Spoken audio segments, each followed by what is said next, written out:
Hola, buenas tardes. Vamos a resolver el examen Selectividad Física de Canarias, examen de junio de 2018, opción B. Empecemos a leer el examen. La primera pregunta dice, se lanza un satélite artificial desde la superficie de un planeta recientemente colonizado, casi nada, hacia una región del espacio libre de la influencia gravitatoria de los otros cuerpos celestes. La masa del planeta es 2 veces la masa de la Tierra y su radio la mitad del radio terrestre. El satélite se lanza con una velocidad de 18 kilómetros por segundo. A. Calcule la velocidad de escape del planeta. ¿Se escapa el satélite artificial de dicho planeta? Bueno, pues recordar que para calcular la velocidad de escape, lo que tenemos que hacer es suponer que va a llegar al infinito con una velocidad mínima, es decir, que va a llegar al infinito con una velocidad cero. Será, por lo tanto, la velocidad mínima con la que tenemos que lanzar el objeto para que escape de la atracción gravitatoria. Vamos a corregir esto, que ha aparecido por ahí un exponente que no habíamos arreglado. Lo demás, listo, ¿no? Bien, pues quitamos esto. La energía mecánica en la superficie será igual a la energía mecánica en el infinito. Y como sabemos que el infinito va a ser cero, pues igualamos la energía cinética con la energía potencial. Bueno, no es que la igualemos. La suma de las dos sería igual a cero. La energía potencial es menos GMM partido R y pasa a la derecha con el signo positivo. De aquí podemos despejar la velocidad de escape, que será igual al doble de G por la masa del planeta dividido el radio del planeta. Fijaros que aquí nos dan los datos de la Tierra. Bueno, pues tenemos que poner los datos del planeta en función de los datos de la Tierra. Por ejemplo, la masa del planeta, el doble de la masa de la Tierra. Radio del planeta, la mitad del radio de la Tierra. Y obtener un valor de 22.379,7 metros por segundo. Fijaros que es bastante más grande que la velocidad de escape en la Tierra, que creo recordar que eran unos 11.000 metros por segundo. ¿Por qué es mayor? Bueno, pues porque la masa es más grande, atraerá con más fuerza al cuerpo y además el radio es más pequeño. Por lo tanto, también atraerá con más fuerza al cuerpo. Bueno, vamos a ver aquí el apartado B. Si en el momento del lanzamiento el satélite tiene una energía cinética de 10 elevado a 11 julios, calcule su masa y la fuerza que ejerce el planeta sobre él. Bueno, la masa la despejamos de aquí. Sabemos la energía cinética y sabemos la velocidad. Despejamos, calculamos y obtenemos un valor de 617,3 kilogramos. La fuerza que ejerce el planeta sobre el cuerpo. Ley de gravitación universal de Newton. G, M, M, R cuadrado. Nos da un valor de 48.528,6 newton. C. Admitiendo que el satélite queda ligado al planeta en una órbita circular y recordando que fue lanzado con una velocidad de 18 km por segundo, calcule el radio de dicha órbita. La energía mecánica no va a cambiar desde que lo hemos lanzado hasta que está en órbita. La energía mecánica en la superficie será un medio de mv cuadrado menos la energía potencial. Y la energía mecánica de un satélite en órbita, recordar que es menos GMM partido 2R. Fijaros que aquí lo conocemos todo, menos el radio de la órbita. Sustituimos, despejamos, calculamos y obtenemos un valor de 4,5 por 10 elevado a 6 metros. Evidentemente tiene que salir un valor mayor que el radio del planeta. Y recordar que era la mitad que el radio de la Tierra. El radio de la Tierra era 6,37 por 10 elevado a 6. Es decir, que esto será más o menos 3 por 10 elevado a 6. Y estamos a 4,5 por 10 elevado a 6. Bueno, pues es posible ese resultado. Vamos a pasar al segundo ejercicio. Este primero ha sido largo y pesado. Y este también. Considera una lente delgada, cuya distancia focal, imagen, vale menos 20 centímetros. Este signo menos nos dice que la lente es divergente. Calcule la potencia de la lente. Pues 1 partido f', 1 partido menos 0,2, lo hemos pasado a metros, menos 5 dioptrías. B. Determine la posición de un objeto de 5 centímetros de altura, y igual a 5 centímetros, que se coloca a 30 centímetros por delante de la lente, por lo tanto S igual a menos 30 centímetros. Dibuje el trazado de rayos e indique las características de la imagen real, virtual, invertida, mayor, menor, derecha, marrón, azul, etcétera, etcétera. Bueno, esta es una de las dos ecuaciones de la lente delgada. 1 partido f', 1 partido s', 1 partido s. F' la distancia focal-imagen, S la posición del objeto, S' la posición de la imagen. Recordar, Hacia arriba, positiva. Hacia abajo, negativa. Hacia derecha, positivo. Hacia la izquierda, negativo. Aquí lo conocemos todo menos S', sustituimos, despejamos, calculamos y obtenemos un valor de menos 12 centímetros. Recordar que en la lente divergente, la posición de la imagen siempre está a la izquierda de la lente. Siempre es derecha. Y siempre es virtual. Por lo tanto, cuando calculemos I', me va a salir positivo. Determine el aumento lateral de un objeto de 5 centímetros de altura, que se coloca 10 centímetros por delante de la lente. Dibuje el trazado de rayos e indique las características de la imagen. Bueno, aquí he hecho todos los cálculos y en la página siguiente estarán hechas las dos imágenes, los dos esquemas.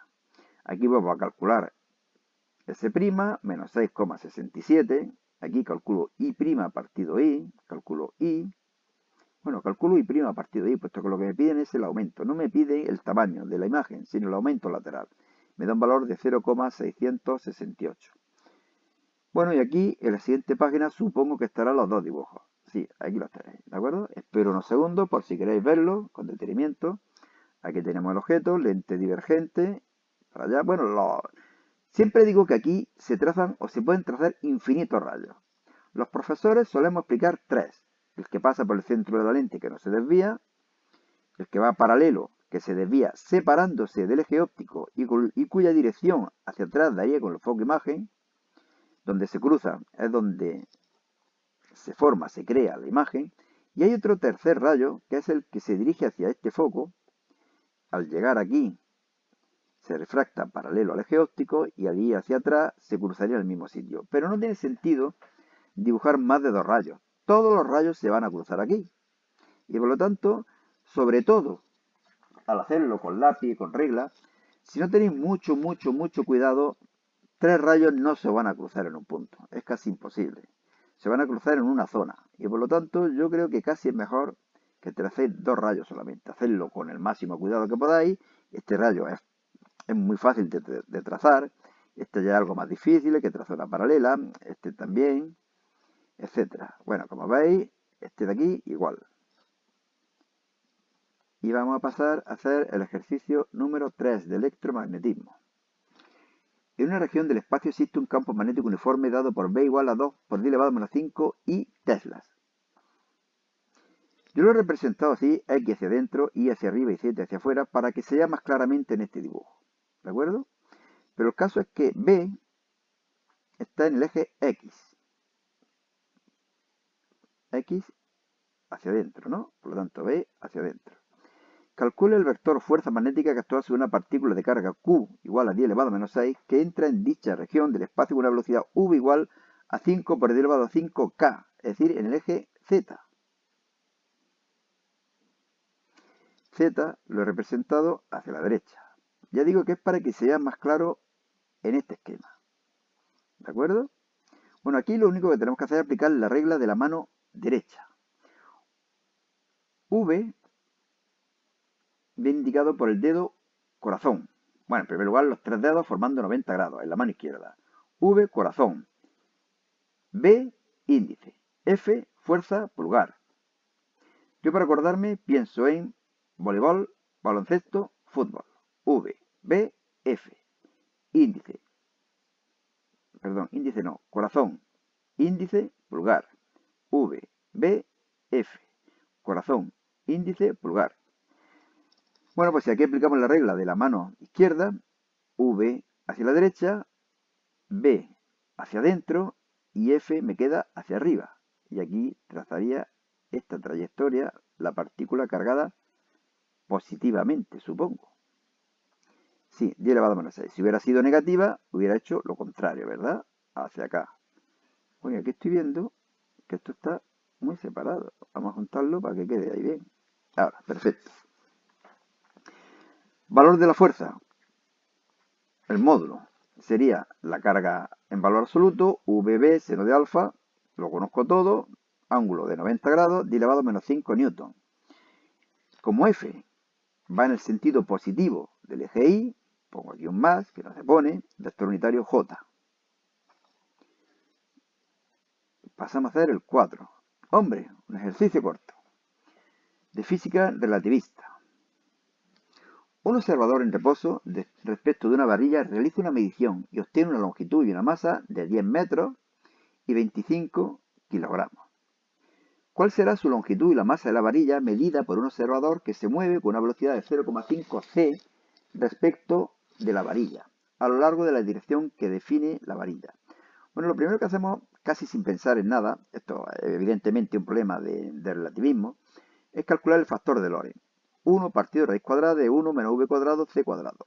Fijaros que si v es muy pequeño, esto es prácticamente 1, esto es prácticamente 0, perdón, me quedaría raíz de 1, y por lo tanto el factor de conversión, el factor de Lorentz no tendría importancia.